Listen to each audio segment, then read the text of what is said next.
I'm not a romantic comedy kind of guy, at least not to drive this far for a friggin' screening. And I did not care about seeing Longshot. Boy, am I glad I went, because this.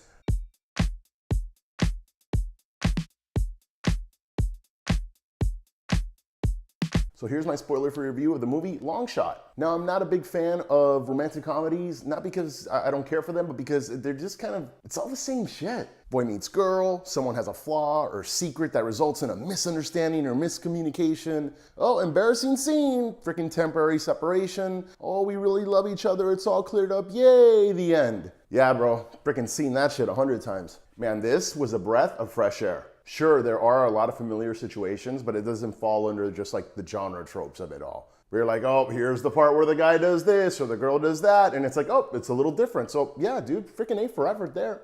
Longshot is about a politician climbing up the ladder, played by Charlize Theron, and she reconnects with a childhood friend, played by Seth Rogen. Now, it does take place in a political setting, but this movie is about the characters. The politics are kind of the backdrop. And it does show some of the dirty sides of politics, but it's not like a straight left or right thing. It's more just like shit that happens on either side of the fence, really. I'm just saying it's not like your freaking Facebook news feed. As for the comedy, it obviously really does come mostly from Seth Rogen, but Charlize Theron really plays off of it pretty well. And Seth Rogen, to me, is kind of hit or miss. In the movies that I like him, I really like him. Other ones, he's a little bit too heavy-handed, and I'm just like, eh.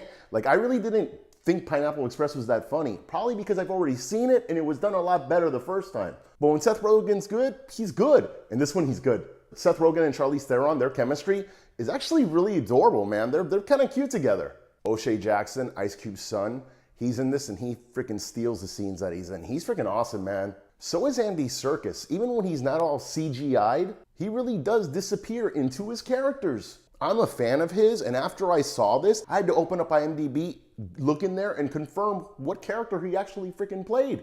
Now, a few jokes don't land in that first act, but once the movie finds its footing, it plants its comedic moments perfectly, including some hilariously raunchy moments. And this is not a laugh-a-minute freaking movie like something out of South Park or Airplane, but the comedic moments were placed and timed well. Every time you think you're watching a grown-up comedy, you kind of get like a oh shit moment. You're like, whoa. Like, what is this, something about Mary? And that's freaking cool. Now, to be honest, dude, when I think of comedy, I'm not like, oh, Charlize Theron. No, of course not, dude. But man, there's a certain situation in this.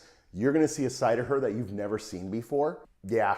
Now, I can find things funny. I find a lot of things funny, but I'm not really a LOL kind of guy. Like, I laugh in the inside. I laughed out loud several times in this movie, and so did the rest of the theater. On a side note, I need to work on my laugh because now that I actually heard it out loud, oh, this is definitely a crowd-pleasing romantic comedy. Think of a reverse Pretty Woman with like a sprinkle or a splash of freaking Something About Mary. That's what this is. Even though I can count the romantic comedies I like with one hand, this might be close to the top, dude. And it's definitely one of the best comedies I've seen in a few years. And with that, I have to say, this was some magical shit. Now, should everyone see this? If you're a person that just generally has a stick up their ass and you're uptight about everything and you go on a first date, probably want to skip this movie for that first date. For everyone else, especially you have a little bit of a dirty sense of humor, freaking go watch this, dude. Awesome date movie. I saw this movie like a month ago in a really early screening. It comes out May 3rd. I'm gonna go see it May 3rd again. And in a crowded theater because the audience reaction was freaking awesome. Guys, please make sure to like and subscribe to all the stuff that I have, especially YouTube. Hit that little bell for notifications, and thanks for watching.